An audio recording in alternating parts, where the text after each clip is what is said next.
Hey everyone, I welcome you all to this incredible platform of learn with Meeju. कैसे हैं आप सब अच्छे होंगे, मज़े में होंगे और अच्छे से अपने एग्जाम की तैयारी कर रहे होंगे। आज के इस वीडियो सेशन में हम बात करेंगे जीपीएस के बारे में। इससे पहला वाला लेक्चर अगर आपने नहीं देखा हुआ, प्लेलिस्ट में जाना, जाके देख लेना, काम आएगा। ये आपके सिलेबस में मेंशन किया गया है और इससे क्वेश्चन 100% पूछे जाएंगे। ठीक है, अगर हम बात करते हैं JKSSB नायब सिलदार एग्जाम की, आपसे रिक्वेस्ट है कि आप क्लास को लास्ट तक देखना, अपने पास एक नोटबुक और एक पेन रखना, जो भी ज़रूरी चीज़ें होंगी वो साथ ही साथ नोट करते रहना। पूरा वीडियो वॉच करोगे तभी सारी चीज़ें समझ आएंगी और हर एक चीज़ हम एग्जाम ओरिएंटेड ही डिस्कस करेंगे। इससे पहले अगर आप चैनल पे न्यू है तो चैनल को भी सब्सक्राइब कर लेना, ताकि डेली जो भी हम वीडियोज़ अपलोड करते हैं उनका नोटिफिकेशन आपको सबसे पहले मिले और आप इसका बेनिफिट ले पाएँ। व्हाट्सएप, टेलीग्राम और इंस्टाग्राम का लिंक डिस्क्रिप्शन बॉक्स में दिया गया है, वहीं से जाके आप हमें फॉलो कर सकते हैं फर्दर अपडेट्स के लिए। अगर आपको पेड सब्सक्रिप्शन चाहिए, स्टडी मटेरियल, नोट्स चाहिए, टेस्ट सीरीज चाहिए, व्हाट्सएप नंबर स्क्रीन पे दिया गया है, इस नंबर पे आप मैसेज करके बाकी का प्रोसीजर जान सकते हैं, आपको सब कुछ बता दिया जाएगा। व्हाट्सएप नंबर है हमारा 8492886188। इसी नंबर पर आपने मैसेज करना है। सभी के सभी एस्पायरेंट क्लास को लाइक कर दे और हम अपने सेशन को कंटिन्यू करते हैं।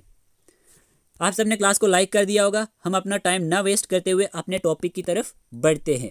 Let's start. तो आज का हमारा टॉपिक है जीपीएस। ठीक है, आज का हमारा टॉपिक है जीपीएस। जीपीएस होता क्या है? जीपीएस की बात करें तो जीपीएस का फुल एब्रीविएशन है ग्लोबल पोजीशनिंग सिस्टम। सबसे पहले तो आपको इसका फुल एब्रीविएशन पूछा जा सकता है। ग्लोबल पोजीशनिंग सिस्टम इसका फुल एब्रीविएशन है। अब ये है क्या? ये हमारे पास एक सैटेलाइट बेस्ड सिस्टम है दैट हेल्प्स यू, जो आपकी मदद करता है आपको फाइंड करने में आपकी एग्जैक्ट लोकेशन क्या है। That helps you find your exact location anywhere on earth, like your address, your position on a map, और how to reach a place, कि कैसे आपको एक जगह पे पहुंचना है। ठीक है, आपकी पोजीशन क्या है, आप कहाँ पे हो, आपका एड्रेस कहाँ पे, ये सारी चीज़ें आपको कौन बताता है? जीपीएस बताता है, जिसकी फुल एब्रीविएशन क्या है? Global positioning system. ठीक है, इन सिंपल टर्म्स अगर हम बात करें, जीपीएस क्या है? GPS is a satellite based navigation system that shows your exact location, speed and time anywhere on earth any time. तो ये चीज आपको यहाँ पे क्लियर हुई होगी इस डेफिनेशन से। सिंपल डेफिनेशन क्या है इसकी? GPS is a system that uses satellites, जिसमें किसका यूज किया जाता है? सैटेलाइट्स का यूज किया जाता है, to tell you your exact location, आपको आपकी जो एग्जैक्ट लोकेशन है इसको बताने के लिए, स्पीड को बताने के लिए एंड डायरेक्शन को बताने के लिए, एनीवेयर ऑन अर्थ, कहीं भी आप किसी जगह पे खड़े हैं तो वहां पे आपको ये हर एक चीज प्रोवाइड कर देता है। अगर हम बात करते हैं जीपीएस की, तो जीपीएस वर्क करता है लाइक ए गाइड। किस तरह? एक गाइड की तरह। That uses signals from space, जो किसका यूज करता है? सिग्नल्स का स्पेस से, यानी सैटेलाइट के द्वारा, to show where you are on your phone, car और एनी जीपीएस डिवाइस। तो ये बातें तो आपको क्लियर हुई होंगी कि जीपीएस होता क्या है। एग्जांपल दिया गया है, when you use Google maps, कि जब आप गूगल मैप्स का यूज करते हैं तो आप क्या फाइंड करते हैं? अपनी डायरेक्शन को फाइंड करते हैं। तो यही बात है, जो जीपीएस है ये बताता है the app exactly where you are and where to go. ठीक है, तो जीपीएस जो है ये हमारे पास बताता है कि एग्जैक्टली आप कहाँ पे हो, ठीक है, कहाँ पे आपको जाना है। तो ये सारी की सारी चीज़ें हमें किससे देखने को मिलती हैं? जीपीएस के द्वारा देखने को मिलती हैं। जीपीएस क्या है हमारे पास? ग्लोबल पोजीशनिंग सिस्टम है। जीपीएस क्या है हमारे पास? ग्लोबल पोजीशनिंग सिस्टम है। अब हम बात कर लेते हैं यूजेस क्या है जीपीएस के। जब हम बात करते हैं यूजेस की, तो सबसे पहले नेविगेशन। ये नेविगेशन में हेल्प करता है आपको मदद करने में डायरेक्शंस को। Helps you find directions while driving, walking और फ्लाइंग, जैसे कि आप गूगल मैप के जरिए हेल्प लेते हैं। ठीक है, तो सबसे पहले अगर हम बात करते हैं जीपीएस का यूज क्या है, नेविगेशन में है। ये आपको डायरेक्शन को फाइंड करने में मदद करेगा जब आप ड्राइविंग कर रहे होंगे या चल रहे होंगे या फिर फ्लाइंग कर रहे होंगे। तो इसमें एक एग्जांपल हमारे पास गूगल मैप भी आता है। फिर हमारे पास ट्रैकिंग व्हीकल्स, आपको अगर ट्रैक करना है किसी व्हीकल को तो ये हमारे पास यूज किया जाता है बाई ट्रांसपोर्ट कंपनीज के द्वारा एंड टैक्सीज के द्वारा, ट्रैक करने के लिए location of cars, trucks extra. तीसरा पॉइंट दिया गया है मोबाइल फोन्स, ये मदद करता है लोकेशन में। ठीक है, हेल्प्स इन लोकेशन शेयरिंग में मदद करता है, फाइंडिंग नियर बाई प्लेसेस की मदद करता है, डिलीवरी ऐप्स की बात करता है जैसे जोमेटो, स्विगी, उबर, आपने देखा होगा। तो ये जो भी आप हेल्प लेते हैं ये किसके जरिए लेते हैं प्यारे दोस्तों? ये जीपीएस के जरिए लेते हैं। ठीक है ना। अब डिजास्टर मैनेजमेंट में भी इसका यूज है, हेल्प करता है लोकेट करने में लोगों को during floods, earthquakes and rescue missions में। इन सब चीज़ों का आपको मालूम होना चाहिए कि डिजास्टर मैनेजमेंट में भी ये हेल्प करता है। हमारे पास इसका यूज मिलिट्री यूज में होता है, यूज किया जाता है डिफेंस फोर्सेस के द्वारा for planning, target tracking and navigation. ठीक है ना, कि हमारे पास ये यूज़ किया जाता है डिफेंस फोर्सेस के द्वारा प्लानिंग करने में, टारगेट ट्रैकिंग एंड नेविगेशन में। फिर अगर हम बात करते हैं सर्विंग एंड मैपिंग में इसका यूज़ होता है, यूज़ किया जाता है सर्वियर्स के द्वारा क्रिएट करने के लिए accurate maps and land record. ठीक है, ये यूज़ किसका है? जीपीएस का है। फिर हमारे पास एग्रीकल्चर में इसका यूज़ देखने को मिलता है। फार्मर्स जो है किसान यूज़ करते हैं जीपीएस को, ग्लोबल पोजिशनिंग सिस्टम को फॉर स्मार्ट फार्मिंग के लिए, like planting in straight lines, checking soils. फिर हमारे पास स्पोर्ट्स एंड फिटनेस में इसका यूज़ होता है। जीपीएस इन स्मार्ट वॉचेस की बात करिए, ट्रैक करता है you are running, walking, cycling distance and speed. तो ये सारे के सारे यूजेस किसके हैं? ये सारे के सारे यूजेस जीपीएस के हैं। अब आपको क्वेश्चन एग्जाम में बन सकता है which of the following are the uses of GPS system are not the uses of GPS system. तो ये सारे के सारे यूजेस आपको अच्छे से याद रखने ही पड़ेंगे। आगे बात करते हैं। फिर हमारे पास दिया गया है Indian regional navigation satellite system, IRNSS। देखिए ये क्या है? जब हम बात करते हैं Indian regional navigation satellite system के बारे में, ये हमारे पास NAVIC के नाम से भी जाना जाता है।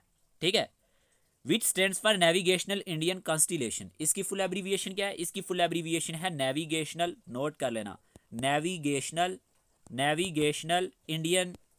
Indian constellation. ठीक है, कॉन्स्टिलेशन, ये पॉइंट आप नोट कर लेना।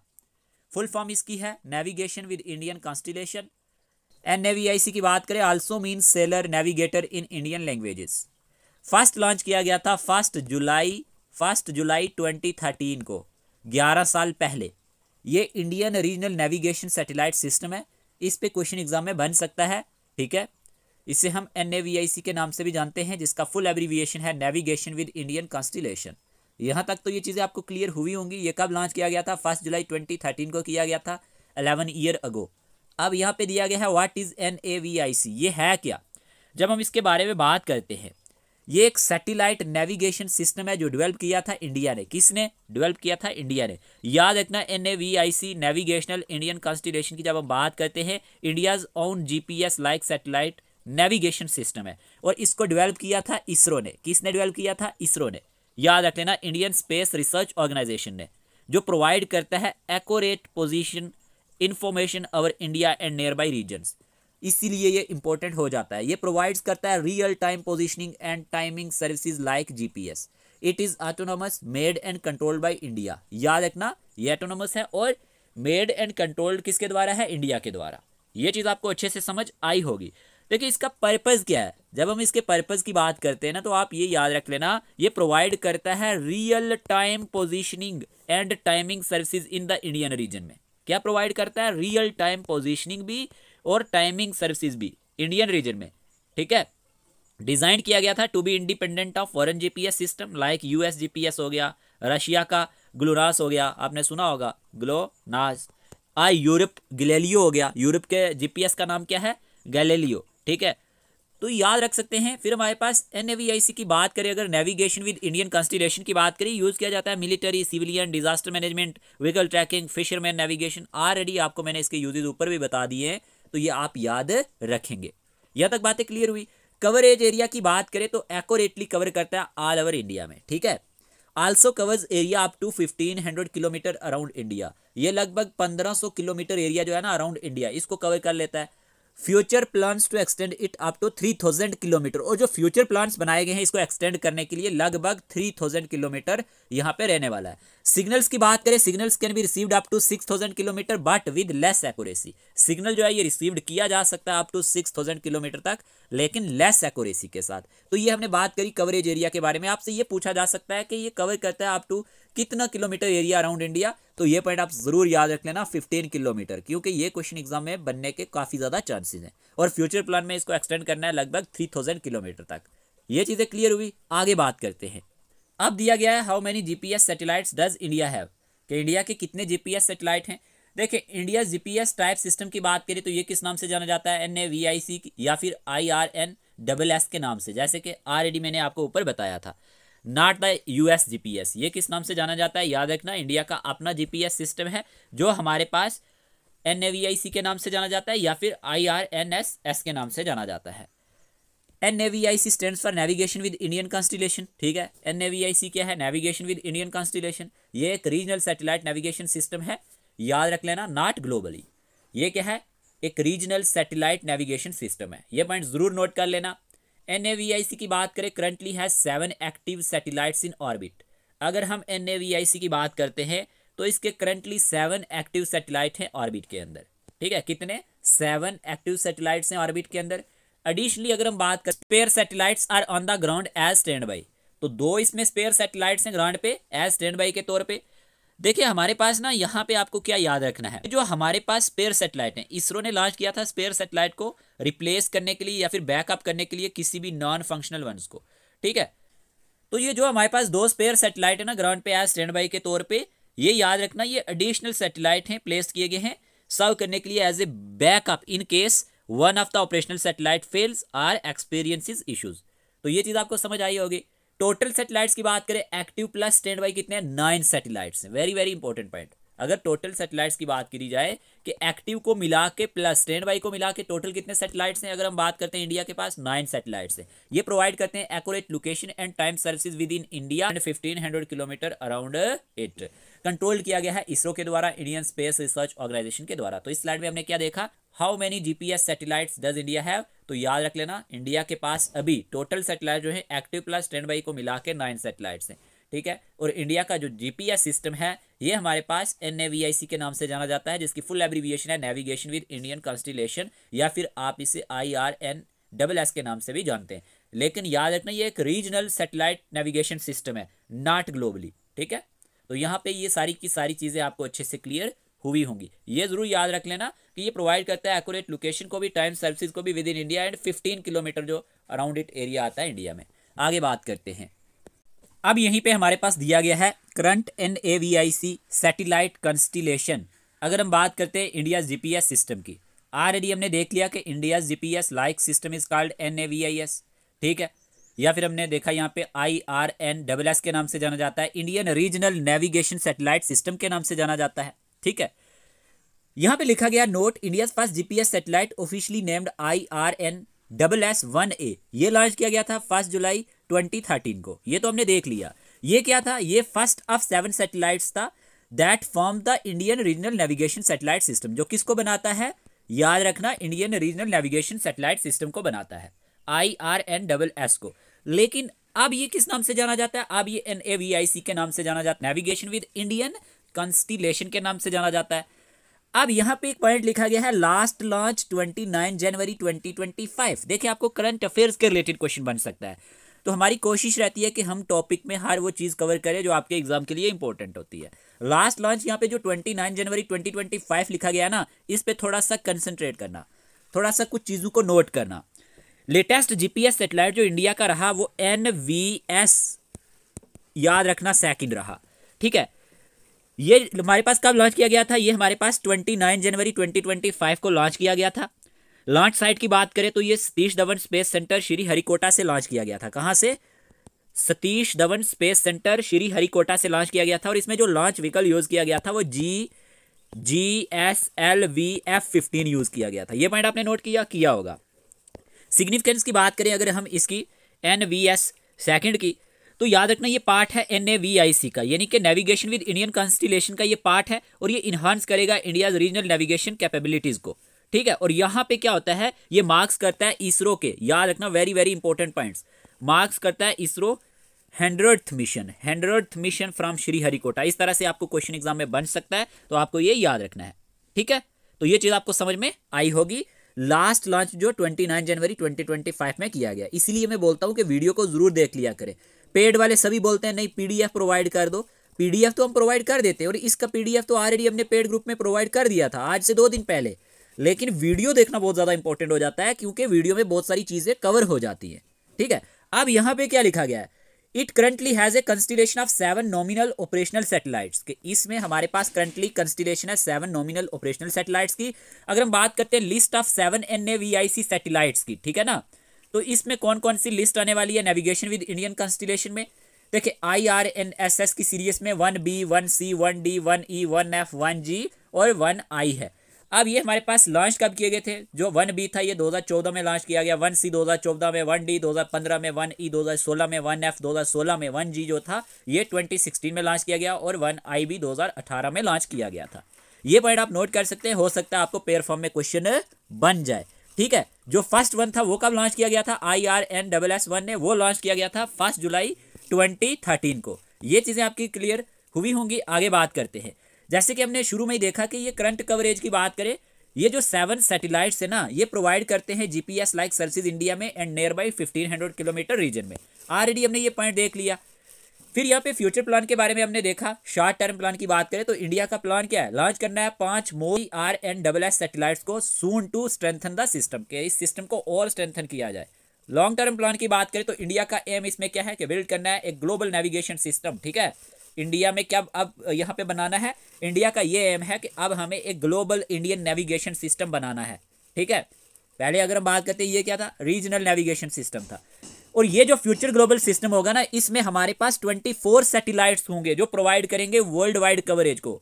ये चीज़ आपको नोट करनी है। जो इंडिया ने ये सोचा है कि हमारा अब एम है एक ग्लोबल इंडियन नेविगेशन सिस्टम को बनाना है, GINS को बनाना है, तो इस फ्यूचर ग्लोबल सिस्टम में यहाँ पे टोटल कितने सैटेलाइट्स आएंगे, 24 सैटेलाइट्स आएंगे प्यारे दोस्तों, जो प्रोवाइड करेंगे वर्ल्ड वाइड कवरेज को। तो ये सारी की सारी चीज़ें यहाँ तक आपको अच्छे से कवर हो चुकी होंगी। ठीक है, बात करते हैं नेक्स्ट। अब यहाँ पे दिया गया है NAVIC सिस्टम की फीचर्स एंड अपडेट्स। थोड़ा फोकस करना, कंस्टिलेशन स्टेटस क्या है। NAVIC satellite constellation has been fully in orbit since 2018। ये फुली है ऑर्बिट में कब से, सिंस 2018 से। और इसके करंटली कितने 7 ऑपरेशनल सैटेलाइट्स हैं, शुरू में बता दिया था।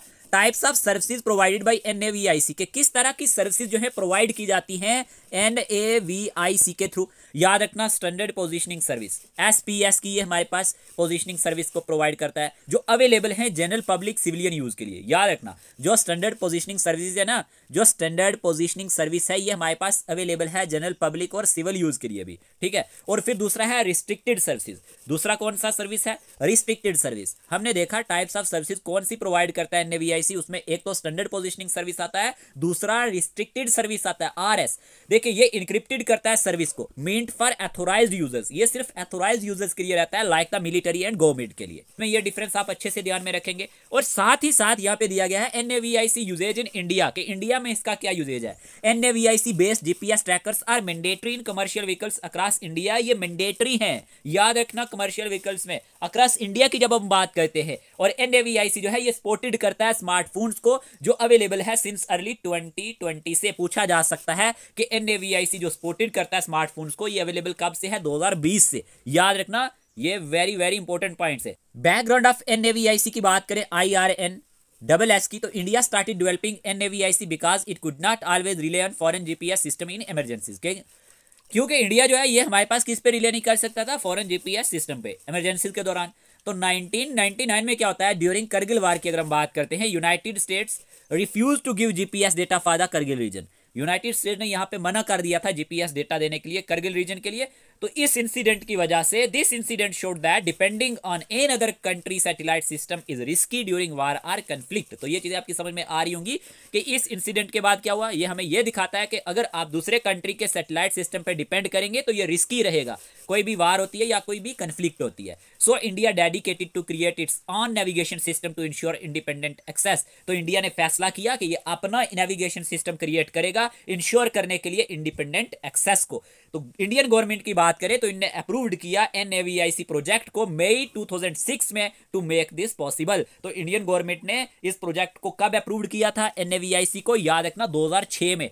ठीक है, तो ये सारे के सारे पॉइंट आपको बैकग्राउंड के बारे में पता चले होंगे। इन शॉर्ट बता रहा हूं ताकि आपको चीजें याद रहे। ठीक है, मैं आपको बोर नहीं करना चाहता, इसीलिए आपका काम है, अगर क्लास अच्छा लग रहा है क्लास को लाइक कर दिया करे, चैनल पे न्यू है तो चैनल को सब्सक्राइब कर लिया करे। आगे बात करते हैं। अब यहीं पे दिया गया है टेक्नोलॉजिकल एडवांसमेंट्स। देखें यहाँ पे क्या है, इसरो ने स्टार्टेड किया developing India made atomic clock for precise timing on the satellites. ये क्या है, देखें अगर हम बात करते हैं एटॉमिक क्लॉक की, तो ये एक अल्ट्रा प्रिसाइज क्लॉक है जो मेजर करेगा टाइम को using the vibration of atoms. ठीक है ना, और ये यूज्ड किस में होता है, ये यूज्ड होता है सैटेलाइट्स में। ये यूज्ड होता है सैटेलाइट्स में, किस लिए, for accurate navigation and timing के लिए। किस लिए, फॉर एक्यूरेट, याद रखना, नेविगेशन एंड टाइमिंग के लिए। तो इसरो ने स्टार्ट किया डेवलपिंग करना India made atomic clock for precise timing on the satellites. Work also began on an ultra stable optical atomic clock for deeper space and navigation accuracy. फिर उन्होंने यहाँ पे वर्क स्टार्ट किया किस पे, एक ultra stable optical atomic clock के लिए for deeper space and navigation accuracy के लिए। फिर सितंबर 2014 में क्या होता है, इसरो रिलीज करता है NAVIC signal in space ICD interface control document. ISRO क्या करता है 2014 में, ये रिलीज करता है NAVIC signal in space ICD interface control document, किस लिए, टेस्टिंग एंड फीडबैक के लिए। ये टेक्नोलॉजिकल एडवांसमेंट है अगर हम बात करते हैं इंडिया के कंटेक्स्ट में, ठीक है।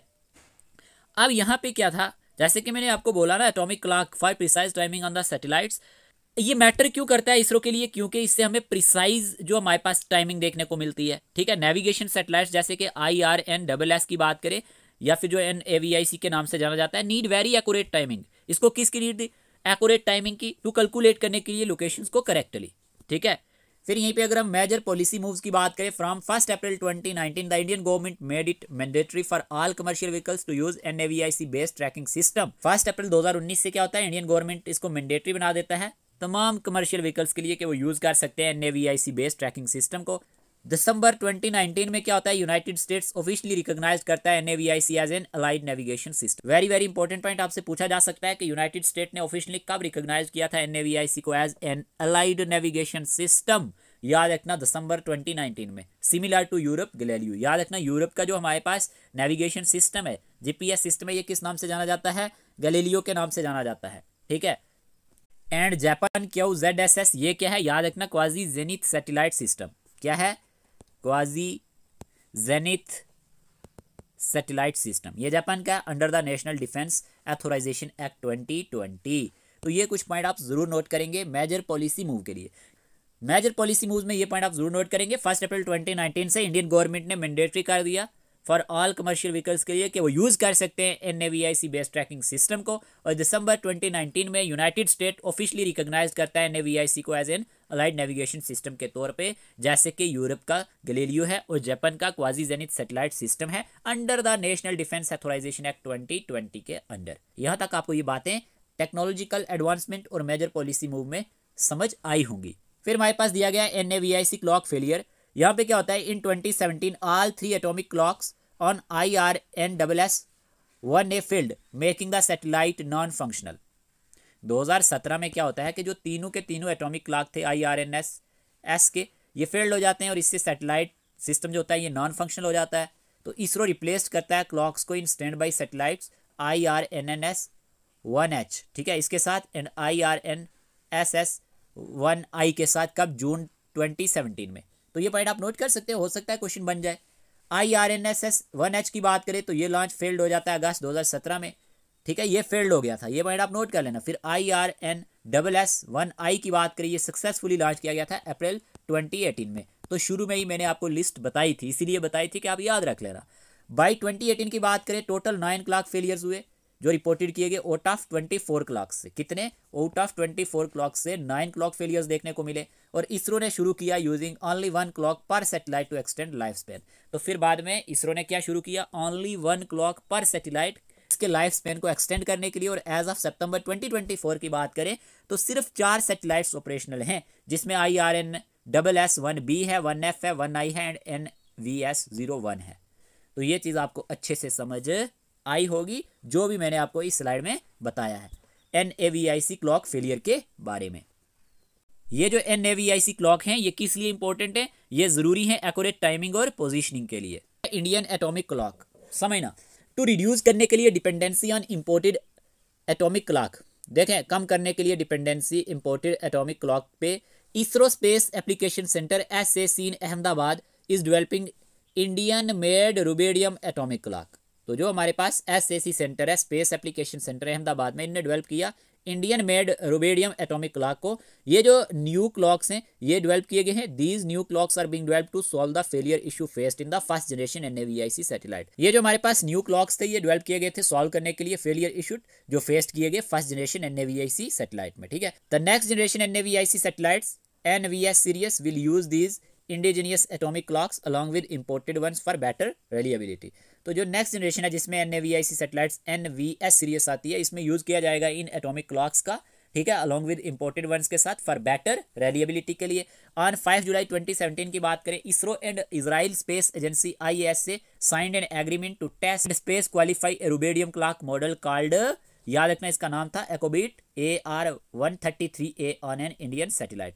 तो ये क्वेश्चन आपसे बन सकता है कि 5 जुलाई 2017 में इसरो और इजराइल स्पेस एजेंसी ने साइन किया था एक एग्रीमेंट टेस्ट करने के लिए space qualify a rubidium clock model, जो किस नाम से जाना जाता है, एकोबिट के नाम से, AR-133A के नाम से ऑन एन इंडियन सैटेलाइट में। यहाँ पे 2025 के बाद क्या हुआ, NAVIC जो है ये सर्व कर रहा है इंडिया को एज ऑफिशियल टाइम सोर्स के तौर पे, as India's official time source, और रिप्लेसिंग करता है GPS को under the time dissemination project के अंडर। जो मैनेज कौन कर रहा है इसको, Ministry of Consumer Affairs and National Physical Laboratory. तो ये दोनों पॉइंट आप इसके बारे में जरूर नोट कर लेना। फिर हमारे पास दिया गया है सिस्टम डिस्क्रिप्शन। अब ये क्या है, IRNSSNAVIC system has space segment, जिसमें हमारे पास सैटेलाइट्स रहते हैं ऑर्बिट में, और दूसरा है ग्राउंड सेगमेंट जो कंट्रोल करता है स्टेशंस को एंड मॉनिटरिंग करता है सेंटर्स को ऑन अर्थ पे। ठीक है, जैसे कि हमारे पास स्पेस सेगमेंट है, स्पेस सेगमेंट में हमारे पास टोटल 7 सैटेलाइट्स आते हैं ऑर्बिट में।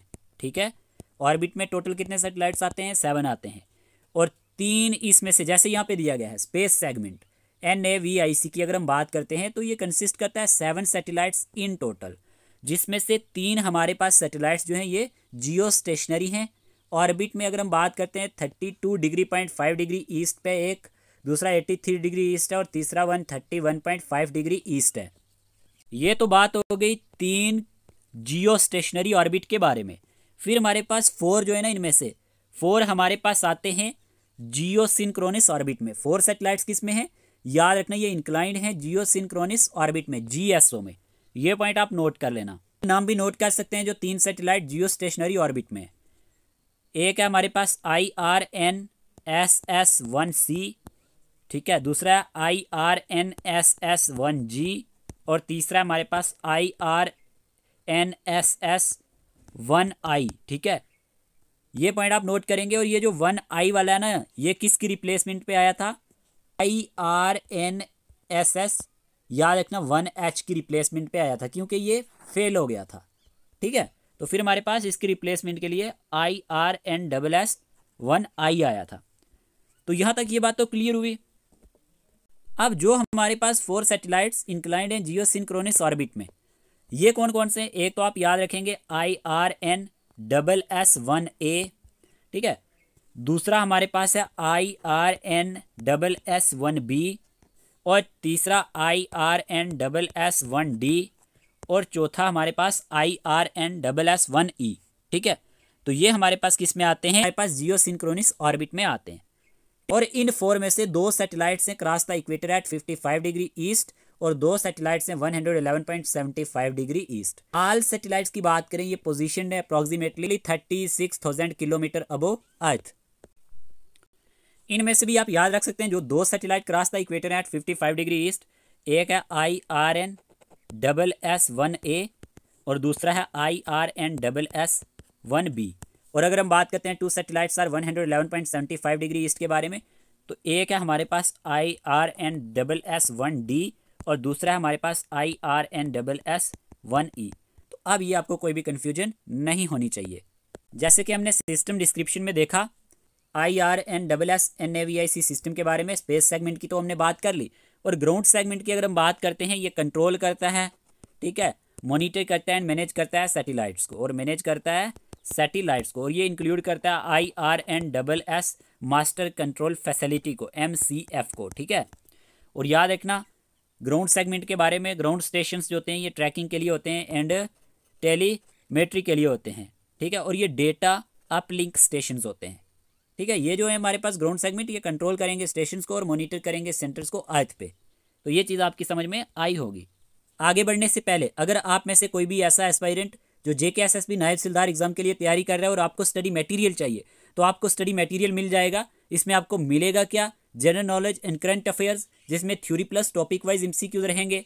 General knowledge with special reference to Jammu and Kashmir रहेगा, टॉपिक वाइज इसमें कवरेज होगी with MCQs। General English notes with practice set आपको मिल जाएंगे। नॉलेज ऑफ इंफॉर्मेशन टेक्नोलॉजी यानी कि कंप्यूटर सेक्शन वाला पोर्शन आपको मिल जाएगा theory plus topic wise MCQs के साथ। इसमें जैसे पेपर सेकंड रहता है उर्दू का, तो 15 से आपको हम प्रैक्टिस सेट प्रोवाइड करेंगे डेली बेसिस पे। डेली वर्कशीट आपको प्रोवाइड की जाएंगी related to reading, essay and letters जो भी रहता है। उसमें आपको पैराग्राफ बेस्ड क्वेश्चन भी पूछे जाते हैं, वो भी हम आपको प्रोवाइड करेंगे। टेस्ट सीरीज की बात करें तो आपकी टेस्ट सीरीज भी कंप्लीट हो जाएगी। ऑलरेडी सेक्शनल टेस्ट चल रहे, ठीक है। 6 नंबर का टेस्ट आज रहेगा ह्यूमन राइट्स पे। टॉपिक वाइज अभी सेक्शनल टेस्ट हो रहे हैं और बाद में फुल लेंथ टेस्ट भी होंगे एग्जाम से पहले, जिसमें आपके 15 फुल लेंथ टेस्ट हमने कंडक्ट करवाने हैं, ठीक है, अकॉर्डिंग टू योर सिलेबस। और इसमें उर्दू वाला पोर्शन भी रहेगा। इसकी फ़ी आपको ओनली 599 रुपीज़ पड़ेगी। लेक्चर्स यूट्यूब पे होते हैं, इनके PDF भी हम पेड ग्रुप में शेयर कर देते हैं। जैसे कि आज जो हम टॉपिक डिस्कस कर रहे हैं, इसका PDF ऑलरेडी हमने पेड ग्रुप में शेयर किया हुआ है, ठीक है। और हम साथ साथ वीडियो भी प्रोवाइड कर देते हैं, जिससे आपकी और ज़्यादा हेल्प हो जाती है। और जो आपके टेस्ट रहते हैं, इसमें हम 30 क्वेश्चन पर यहाँ पे टॉपिक अभी ले रहे हैं। OMR बेस्ड टेस्ट रहेंगे। कोई भी इंटरेस्टेड एस्पायरेंट अगर ये कोर्स लेना चाहे तो व्हाट्सएप नंबर स्क्रीन पे दिया गया है, इस नंबर पे आप मैसेज करके बाकी का प्रोसीजर जान सकते हैं। आपको फ़ी पेमेंट कैसे करनी है वो आपको वहीं पे बताया जाएगा। अगर आप में से कोई Jammu and Kashmir high court junior assistant की तैयारी कर रहा है, JK PSI की तैयारी कर रहा है, तो फिर भी आपको स्टडी मटेरियल मिल जाएगा। उसकी फ़ी आपको 499 पड़ेगी। हाई कोर्ट के लिए भी 499 पड़ेगी। इसमें भी आपके टेस्ट सीरीज कवर हो जाएंगे प्लस पेड सब्सक्रिप्शन। और JK PSI के लिए भी आपको 499 रुपये पड़ेगी, और इसमें भी आपकी टेस्ट सीरीज भी कवर हो जाएगी। ओके, ये अपडेट देना आपको काफ़ी ज़्यादा इंपॉर्टेंट था, क्योंकि काफ़ी सारे एस्पायरेंट के मैसेज आते हैं और हम टाइमली रिप्लाई नहीं कर पाते। और हाँ, आप इन PDF के थ्रू जब जाएंगे तो आपकी बहुत सारी चीज़ें क्लियर हो जाएंगी, आपको कहीं से भी पढ़ने की नीड नहीं पड़ेगी। बात करते हैं नेक्स्ट। हमारे पास दिया गया है ground segment NAVIC IRNSS। Already हम अभी डिस्कस कर रहे थे। ये क्या होते हैं, देखिए, द ग्राउंड सेगमेंट होते हैं जो मैनेज करते हैं operation and maintenance of NAVIC satellites को। ग्राउंड सेगमेंट होते हैं जो रेफर्स करते हैं लैंड बेस्ड इंफ्रास्ट्रक्चर को और सपोर्ट करते हैं operation of a satellite system को। याद रखना, ये प्ले करते हैं crucial role communication, control and data processing में, ठीक है। तो यहाँ पे ग्राउंड सेगमेंट क्या होता है? Ground segment is the set of all earth based stations. जितने भी हमारे पास अर्थ बेस्ड स्टेशंस होते हैं, सिस्टम होते हैं जो कंट्रोल करते हैं सैटेलाइट्स को, रिसीव करते हैं डेटा को from them and send commands to them, ठीक है। अब यहाँ पे देखें, यहाँ पे क्या लिखा गया है? की कंपोनेंट्स इंक्लूड। अब इसके की कंपोनेंट्स क्या हैं? IRNSS space craft control facility IRSCF, ये कहाँ पे लोकेटेड है? MCF हसन एंड भोपाल में। हैंडल्स करता है ट्रैकिंग को, टेलीमेट्री को एंड कमांड्स को, ठीक है ना। ट्रैक करता है सैटेलाइट्स को एंड सेंडिंग करता है रिसीविंग सिग्नल्स को। अब ये टेलीमेट्री क्या होता है ये भी आप जान सकते हैं। टेलीमेट्री का मीनिंग होता है हमारे पास the automatic measurement and wireless transmission of data from a remote location, जैसे लाइक ए सैटेलाइट, स्पेसक्राफ्ट और मशीन जो कंट्रोल करता है सेंटर ऑन अर्थ, ठीक है। तो ये चीज़ आपको यहाँ पे क्लियर हुई होगी। दूसरा पॉइंट दिया गया है इसरो नेविगेशन सेंटर। जब हम बात करते हैं इसरो नेविगेशन सेंटर के बारे में, इसके बारे में आप क्या याद रखेंगे कि जो मेन कंट्रोल है ये कहाँ पे है? बयालालू में है। अब बयालालू कहाँ पे है? नियर बेंगलोर, कर्नाटका में है। अब देखें, इसका जो मेन फंक्शन है ना इसरो नेविगेशन सेंटर का, क्या रहता है?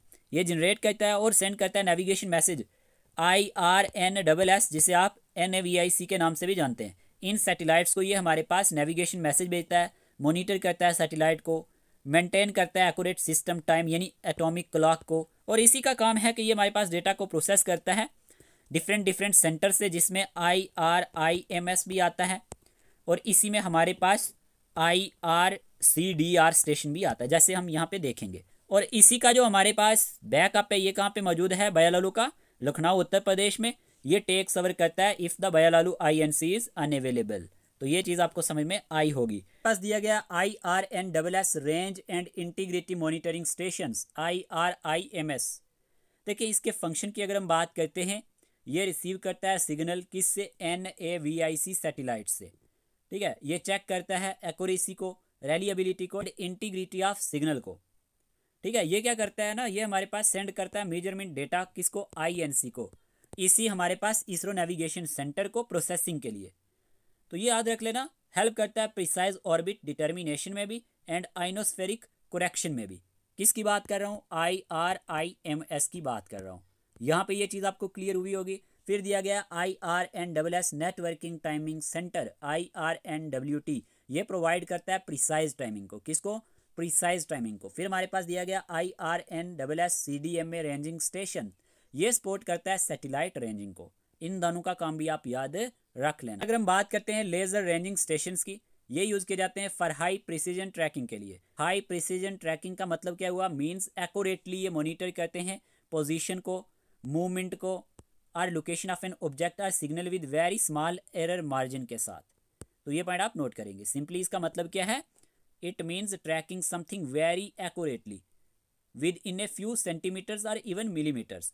तो ये पॉइंट आपने नोट किया होगा। फिर दिया गया IRNSS data communication network, IRDCN, ये हैंडल्स करता है डेटा फ्लो को बिटवीन ग्राउंड स्टेशन के बीच में। ये पॉइंट भी आप नोट कर लेना। की कंपोनेंट्स की बात कर रहे हैं हम ग्राउंड स्टेशन के बारे में। फिर हमारे पास दिया गया है IRSCF।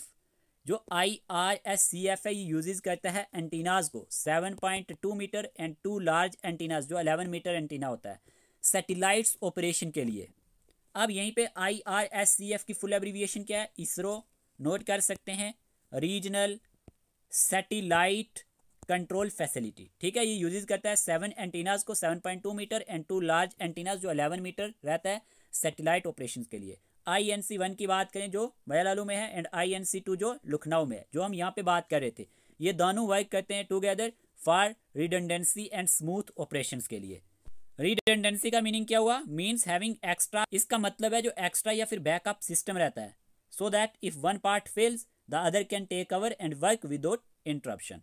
तो ये चीज़ आपको समझ में आई होगी कि कंपोनेंट्स जो इंक्लूड किए जाते हैं ग्राउंड स्टेशन में, एक एक पार्ट याद रख लेना, कोई भी इन डिटेल नहीं बताएगा। फिर यहीं पे एक पॉइंट लिखा गया है IRDCN provides communication between ground station using terrestrial and VSAT links. अब देखिए ये क्या है, IRNSS डेटा कम्युनिकेशन नेटवर्क है, ठीक है, जो क्या है क्रिटिकल कंपोनेंट माना जाता है Indian Regional Satellite navigation system का। ये प्ले करता है एक vital role in ensuring smooth real time operations में। ठीक है, तो ये हमारे पास क्या प्रोवाइड करता है, कम्युनिकेशन बिटवीन ग्राउंड स्टेशंस, किसका यूज करके, टेरेस्ट्रियल एंड वीसैट लिंक्स का यूज करके। पार्ट किसका है, IRNSS ग्राउंड सेगमेंट का।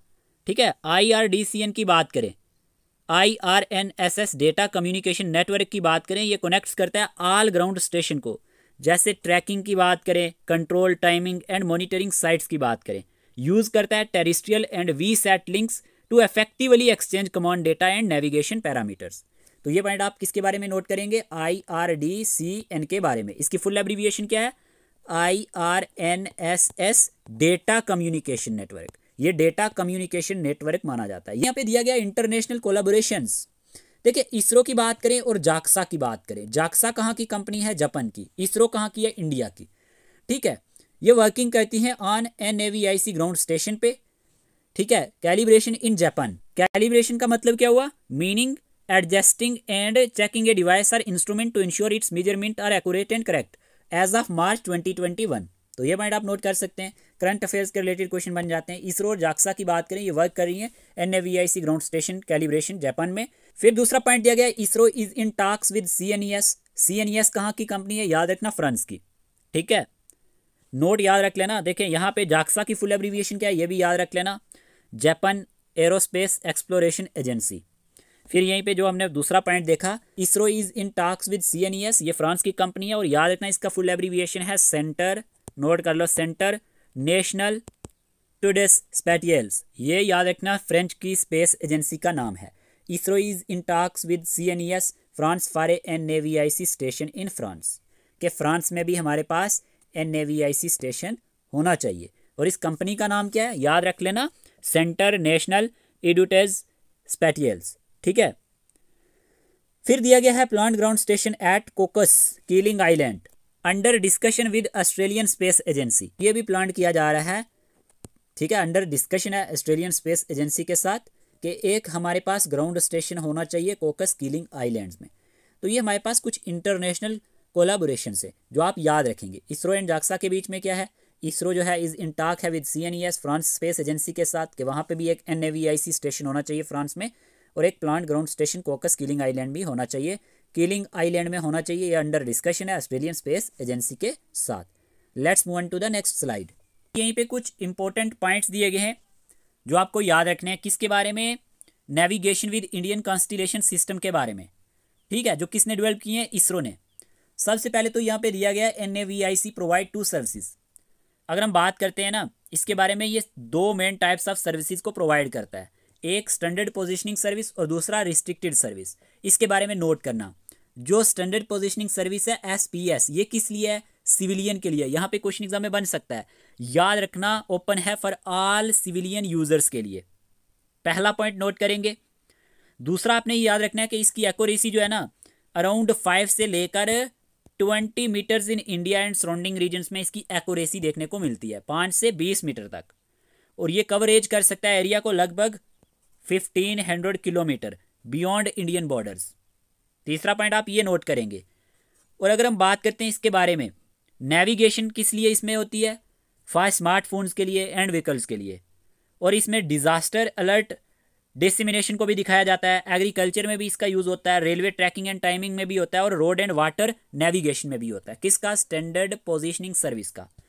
फिर आप क्या याद रखेंगे रिस्ट्रिक्टेड सर्विस के बारे में? ये याद रखना ये किस लिए है? मिलिट्री यूज के लिए है। एथोराइज्ड एजेंसीज ऑनली इसमें इन्वॉल्व होती हैं। डिफेंस एंड स्ट्रेटेजिक यूजर्स के लिए ये हमारे पास रहता है रिस्ट्रिक्टेड सर्विस की। अगर हम बात करते हैं तो एक्यूरेसी की बात करें, हायर एक्यूरेसी रहती है, याद रखना स्टैंडर्ड पोजीशनिंग सर्विस से, विद बेटर टाइमिंग रहती है इसकी, एंड एंटी स्पूफिंग फीचर्स हैं इसके, ठीक है। और इसमें जो सिग्नल्स होते हैं ये सिक्योर होते हैं एंड इनक्रिप्टेड होते हैं for protection against miss use.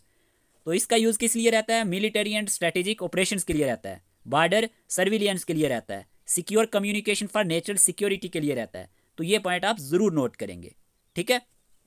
अब यहाँ पे दिया गया है फ्रीक्वेंसीज यूज्ड। फ्रीक्वेंसीज यूज्ड की जब हम बात करते हैं में कौन से बैंड का यूज होता है? एक तो L5 बैंड का यूज होता है और दूसरा S बैंड का यूज होता है।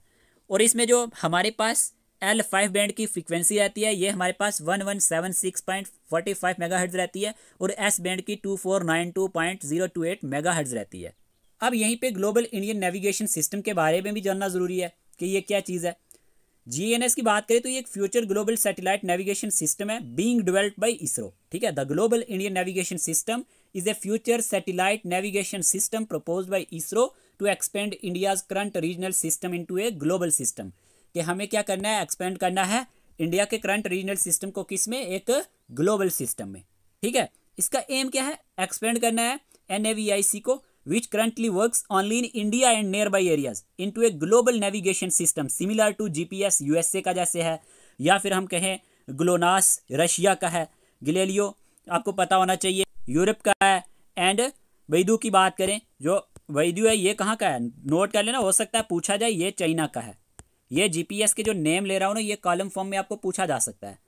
तो यहाँ पे लिखा गया the plan includes four satellites to be placed at an altitude of 24,000 kilometre in medium earth orbit for worldwide coverage, ठीक है। इसमें क्या किया जाएगा? इंक्लूड किया जाएगा 24 सैटेलाइट को जो प्लेस किए जाएंगे एक altitude of 24,000 kilometre in medium earth orbit में फॉर वर्ल्ड वाइड कवरेज के लिए। तो यहाँ पे ये चीज़ आपको याद रखनी है कि हमारे पास ना अचीव करना है वर्ल्ड वाइड कवरेज को, और इसरो ये प्लान कर रहा है कि उसने प्लेस करना है 24 सैटेलाइट स्पेस में at an altitude of 24,000 kilometre in medium earth orbit, ठीक है। तो ये पॉइंट आपने नोट किया होगा। मीडियम अर्थ ऑर्बिट की बात करें तो ये कॉमनली यूज होता है ग्लोबल नेविगेशन सिस्टम के लिए। ये चीज़ आपको समझ आई होगी। अब यहाँ पे दिया गया है GINS वाज फर्स्ट। यहाँ पे क्या लिखा गया है? GINS was first studied and propose during the 12th 5-year plan, यानी 2012 से लेकर 2017 के बीच में ये प्रपोज किया गया था as a part of India's strategic and technological vision के तौर पे। तो यहाँ पे आपको क्या याद रखना है कि GINS क्या है? First studied during the 12th 5-year plan. Question बन सकता है। ये क्या दिखाता है? That it's a part of India's long term strategic and technological goal है टू बी सेल्फ रिलायंट होने के लिए एंड ग्लोबली कम्पिटिटिव होने के लिए सैटेलाइट नेविगेशन में। यहाँ तक आपको ये चीज़ क्लियर हुई होगी। इन 2013 में अगर हम बात करते हैं, India completed the international filing of radio frequencies required for GINS satellite operation in space. 2013 में क्या होता है? इंडिया कंप्लीट करता है international filing of radio frequencies को। तो ये क्या है? This is a required step माना जाता है with the International Telecommunication Union के साथ to secure spectrum for satellite communication, ठीक है। तो ये पॉइंट आपने नोट किया होगा। विदाउट दिस स्टेप, इस स्टेप के बगैर satellites can not legally transmit signals globally. तो ये पॉइंट भी आप नोट कर सकते हैं कि ये जो स्टेप है ना, इस स्टेप के बगैर जो सैटेलाइट्स हैं ये लीगली ट्रांसमिट नहीं हो सकते, ठीक है ना। लीगली ये ट्रांसमिट नहीं कर सकते सिग्नल्स को ग्लोबली। तो ये पॉइंट आपने नोट किया होगा। फिर हमारे पास क्या होता है? According to the 2021 draft space policy, Department of Space and ISRO aim to make NAVIC global while ensuring that it is independent of other systems like GPS, GLONASS, Galileo and वैलियो। अब देखिए यहाँ पे आपको क्या याद रखना है, हमारे पास अकॉर्डिंग टू जो हमारे पास 2021 की ड्राफ्ट पॉलिसी है, ड्राफ्ट स्पेस पॉलिसी है, डिपार्टमेंट ऑफ स्पेस और इसरो का ये एम है कि NAVIC को एक ग्लोबल सिस्टम बनाया जाए।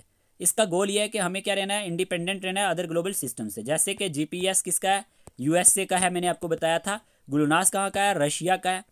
गैलीलियो कहाँ का है, यूरोप का है। और वैलियो कहाँ का है, चाइना का है, ताकि हमें इन पे डिपेंड ना होना पड़े। इसका मतलब यह है कि इंडिया क्या चाहता है, India wants autonomy and strategic control over it's navigation services. ये चीज़ आपको इस पॉइंट से क्लियर हुई होगी।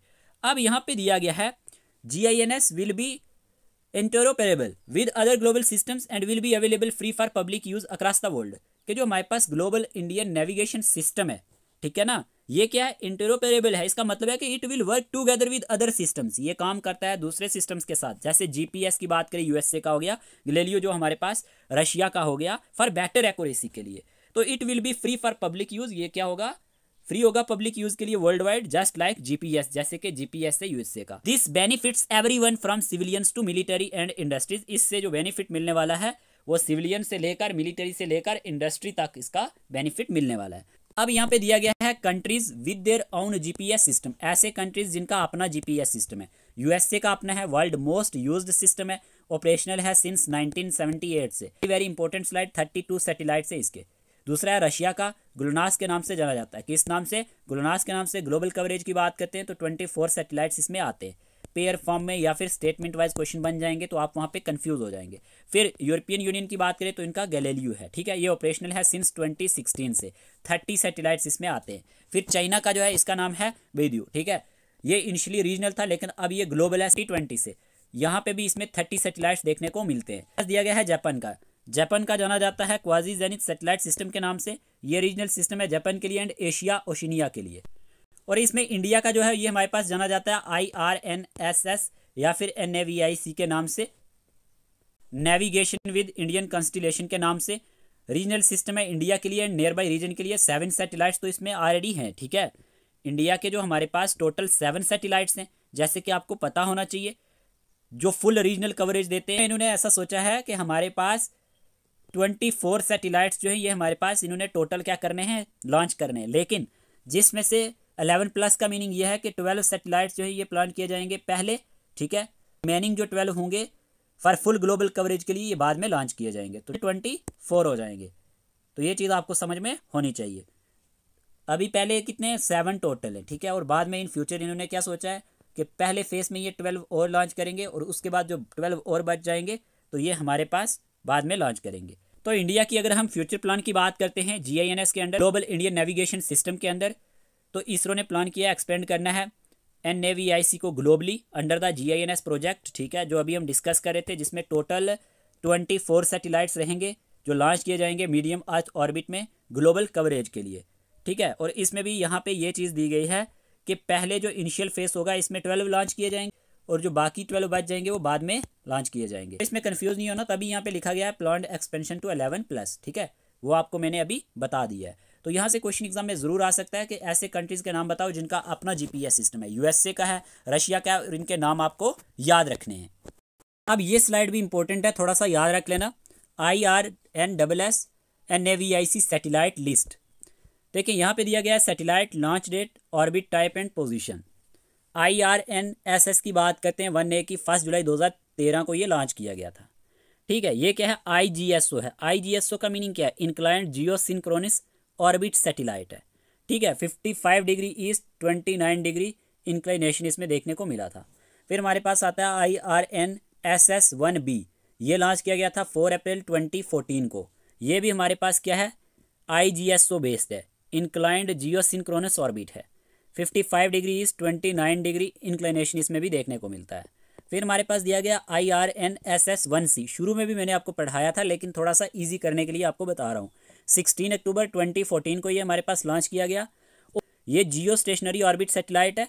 83 डिग्री ईस्ट, 5 डिग्री इंक्लिनेशन इसमें देखने को मिलता है। फिर हमारे पास IRNSS 1D की बात करें, 28 मार्च 2015 को ये लॉन्च किया गया था। ये हमारे पास IGSO बेस्ड है, इंक्लाइंड जियो सिंक्रोनस ऑर्बिट है। 111.75 डिग्री ईस्ट, 31 डिग्री इंक्लिनेशन इसको देखने में मिला था। फिर हमारे पास IRNSS 1E की बात करें, 20 जनवरी 2016 को लॉन्च किया गया था। ये भी इंक्लाइंड जियोसिंक्रोनस ऑर्बिट सैटेलाइट है। 111.75 डिग्री ईस्ट है और 29 डिग्री इंक्लिनेशन इसमें देखने को मिलता है। फिर हमारे पास है IRNSS-1F 10 मार्च 2016 को लॉन्च किया गया था। ये जियो बेस्ड है, ठीक है। ये हमारे पास जियो स्टेशनरी ऑर्बिट सैटेलाइट है। 32.5 डिग्री ईस्ट, 5 डिग्री इंक्लिनेशन इसमें देखने को मिलता है। फिर हमारे पास दिया गया IRNSS-1G 28 अप्रैल 2016 को लॉन्च किया गया था। ये भी जियो स्टेशनरी ऑर्बिट सैटेलाइट है, ठीक है। 129.5 डिग्री ईस्ट, 5.1 डिग्री इंक्लिनेशन इसमें देखने को मिलता है। फिर हमारे पास IRNSS-1H, याद रखना ये हमारे पास 31 अगस्त 2017 को लॉन्च किया गया था। इंक्लाइंड जियोसिंक्रोनस ऑर्बिट सैटेलाइट है। 55 डिग्री ईस्ट, 29 डिग्री इसमें इंक्लिनेशन देखने को मिला था। और याद रखना ये लॉन्च फेल हो गया था, ये फेल हो गया था और इसकी जगह IRNSS-1I को लॉन्च किया गया था। पूछा जा सकता है 12 अप्रैल 2018 को। ये भी हमारे पास इंक्लाइंड जियोसिंक्रोनस ऑर्बिट सैटेलाइट है। 55 डिग्री ईस्ट, 29 डिग्री इंक्लिनेशन इसमें देखने को मिला था। तो ये चीज़ आपको ध्यान में रखनी है। इसमें आपको पता है क्या याद रखना है, ये लॉन्च कब किया गया और इसमें से GEO बेस्ड कौन सा है या फिर IGSO बेस्ड कौन सा है। शुरू में मैंने बड़े अच्छे से आपको समझा दिया था, तो आपको कोई भी कन्फ्यूजन इसमें अब होना नहीं चाहिए। IRNSS-1I की बात करें तो ये ऑपरेशनल सैटेलाइट है, ठीक है। तो एक चीज़ आप ज़रूर याद रख लेना कि टोटल ऑपरेशनल सैटेलाइट 7 में से जियो स्टेशनरी ऑर्बिट में कितने हैं, 3 हैं, ठीक है। कितने हैं टोटल, 3। ये दिया हुआ है इस PDF में, ठीक है। ये आप देख सकते हैं, यहाँ पे दिया गया पार्शियल फेलियर, ऑपरेशनल कौन सा है, पार्शियल फेलियर, ये सारी लिस्ट यहाँ पे दी हुई है। PDF हमने पेड ग्रुप में भी शेयर किया था, आपने देखा भी होगा। अब यहाँ पे NVS सीरीज सैटेलाइट भी हैं। इनके बारे में अगर हम बात करते हैं तो NVS-01 जो है 29 मई 2023 को लॉन्च किया गया था। ये ऑपरेशनल है, ठीक है। इसने रिप्लेस किया था किसको, IRNSS-1G को, ठीक है। इसने रिप्लेस किया था IRNSS-1G को। Has indigenous atomic clock and L1 band for mobile use. इसमें इंडिजिनस एटॉमिक क्लॉक का यूज़ हुआ और L1 बैंड का मोबाइल यूज़ के लिए। फिर यहीं पे NVS-2 की बात करते हैं। ये 29 जनवरी 2025 को लॉन्च किया गया था। पार्शियल फेलियर माना जाता है, मेन टू रिप्लेस IRNSS-1E, ठीक है। पर्सन फेलियर है और नाउ ये क्या किया गया है, रीपर्पोज किया गया है। अगर आगे बात करते हैं तो NVS-03 है, 2026 में इसको प्लान किया गया है। ये पार्ट है एक्सपेंशन। ये किसका पार्ट है, एक्सपेंशन का पार्ट है। Will support NAVIC system upgrades. इसके साथ NVS-04 भी है, 2026 में प्लान किया गया है। नेक्स्ट जनरेशन सैटेलाइट माना जाता है जो स्ट्रेंथन करेगा NAVIC कवरेज को। NVS-05 भी है, 2027 में प्लान किया गया है। डिज़ाइन किया गया है future NAVIC reliability and precision के लिए। वेरी वेरी इंपॉर्टेंट पॉइंट्स है। NVS-6 भी है, 2028 में प्लान किया गया। Future deployment details not yet release. इसकी डिटेल्स जो है अभी रिलीज नहीं की गई, लेकिन फ्यूचर डिप्लॉयमेंट के लिए NVS-06 2028 में प्लान किया गया। NVS-07 की बात करें 2029 के लिए प्लान किया गया। फाइनल सैटेलाइट है in current NVS expansion road map में। तो ये हमने जो डिस्कस किए ना यहाँ पे, ये हमने देखे NVS सीरीज सैटेलाइट वाले। ये भी एग्जाम में क्वेश्चन आने के बहुत ज़्यादा चांसेस हैं, ठीक है जी। फिर यहीं पे दिया गया है why GPS is important for a country, के हमारे पास GPS इम्पोर्टेंट क्यों है, क्यों ज़रूरी है एक कंट्री के लिए GPS का होना। नेशनल सिक्योरिटी के लिए, ठीक है। Own GPS ensures uninterrupted access to navigation data during wars और कन्फ्लिक्ट्स, कि जो हमारे पास अपना GPS सिस्टम होता है ना, ये इंश्योर करता है अनइंटरप्टेड एक्सेस को, ठीक है, टू नेविगेशन डेटा के साथ जब कोई भी वार हो जाए या फिर कन्फ्लिक्ट हो जाए। No reliance on foreign system, इसीलिए फॉरेन सिस्टम पे डिपेंड होना सही नहीं है। जैसे मैंने आपको शुरू में भी एक एग्जांपल बताई थी करगिल वॉर की। स्ट्रेटेजिक एटोनॉमी, एक country can control its navigation services, एक कंट्री जो है कंट्रोल कर सकता है अपनी नेविगेशन सर्विसेज को विदाउट एक्सटर्नल रिस्ट्रिक्शंस और डिनाइल, किसी एक्सटर्नल रिस्ट्रिक्शंस के या डिनाइल के, like what happened to India during the Kargil war. जैसे कि आपको मालूम होना चाहिए इंडिया के साथ क्या वाकया पेश आया था करगिल वार के दौरान। मिलिट्री यूज़ में काफ़ी ज़्यादा हेल्प मिलती है, इसीलिए GPS का होना काफ़ी ज़्यादा ज़रूरी है। यूज़ किया जाता है मिसाइल गाइडेंस के लिए, ट्रूप मूवमेंट के लिए, सर्विलियंस के लिए एंड प्रिसीजन स्ट्राइक्स के लिए, यानी कि क्रिटिकल फॉर डिफेंस, डिफेंस के लिए क्रिटिकल माना जाता है। तो इसलिए GPS इंपॉर्टेंट हो जाता है हर एक कंट्री के लिए कि उसका अपना ही GPS सिस्टम हो। सिविलियन एंड कमर्शियल एप्लीकेशंस में इसका यूज़ रहता है, इसलिए भी इंपॉर्टेंट है।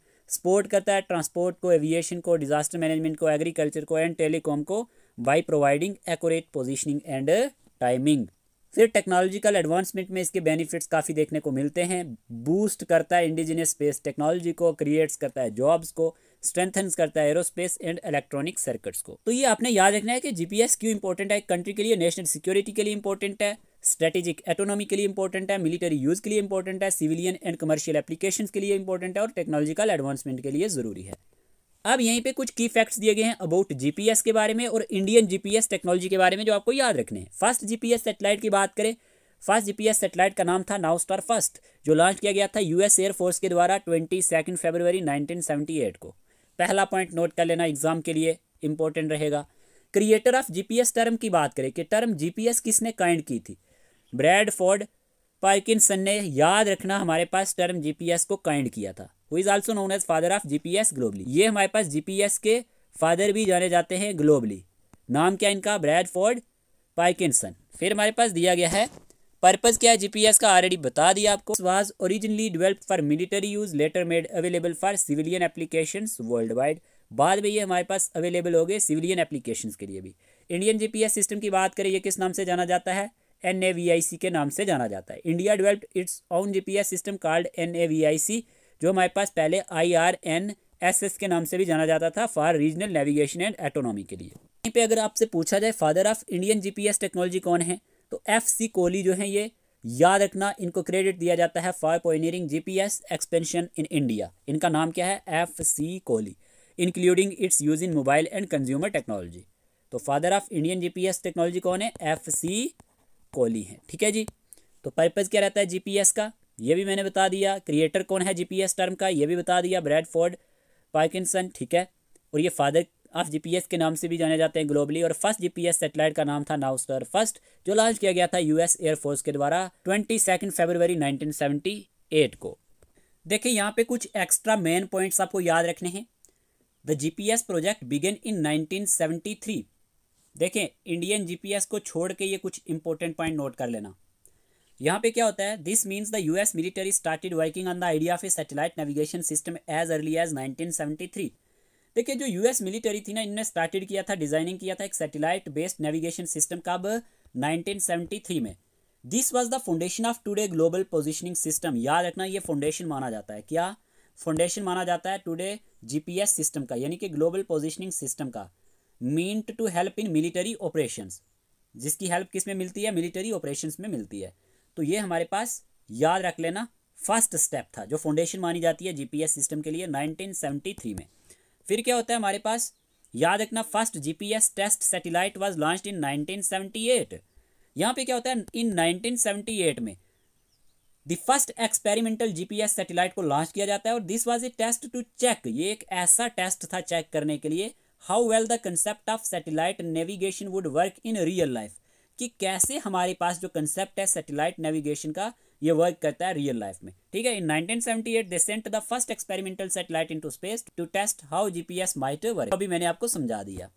फिर दिया गया है GPS became fully operational in 1993 with 24 satellites. By 1993 की अगर हम बात करें, ए टोटल ऑफ 24 सैटेलाइट्स जो थे ये स्पेस में थे, जो क्या बनाते हैं, making GPS globally functional. With this GPS could give accurate location data from anywhere on earth any time. तो बाई 1993 की अगर हम बात करें, enough satellite 24 in total were in space to make the GPS system work reliably all over the world. फिर क्या होता है, इन 1983 में एक Korean passenger plane flight 007 was shot down for entering Soviet airspace by mistake. This tragic incident made leaders realize how important GPS could be for preventing such accidents by helping pilots know their exact location. इस tragedy ने ये दिखाया कि हमारे पास GPS कितना ज़्यादा important है, ठीक है ना, for safety in air travels के लिए। It made world leaders realise, इससे वर्ल्ड लीडर्स को रियलाइज हुआ कि जीपीएस जो है ये बचा सकता है एक्सीडेंट्स को, by helping pilots known their exact position. जब वो अपनी एग्जैक्ट पोजीशन को जानेंगे तो इस तरह के इंसिडेंट नहीं होंगे। तो ये पॉइंट आप नोट करेंगे। फिर क्या होता है, इन 1988 में प्रेसिडेंट रोनाल्ड रेगन जो होते हैं ये अलाउड करते हैं सिविलियन टू यूज़ जीपीएस, कि जो सिविलियन हैं ये भी यूज़ कर सकते हैं जीपीएस को।